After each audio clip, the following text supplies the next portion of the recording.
రాయిని కాదు, భయాన్ని ముందుగా ఎత్తాలి.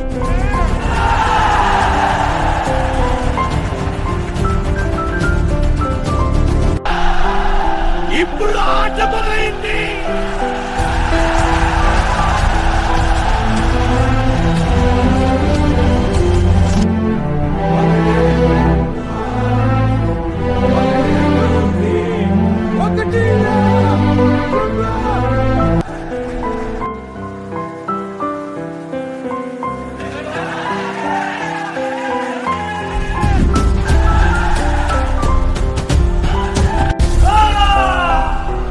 ఇది బలం కాదు, ఇది ధైర్యానికి సాక్ష్యం.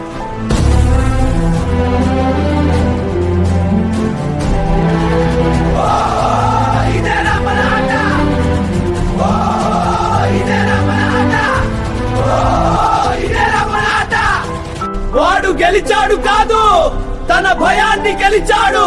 వాడు గెలిచాడు కాదు, తన భయాన్ని గెలిచాడు. ఈ రాయి బలం చూపించదు, ధైర్యం నేర్పుతుంది. పల్లెటూర్లలో ఆటలు హీరోలను తయారు చేయవు, వాళ్లను బయటపెడతాయి.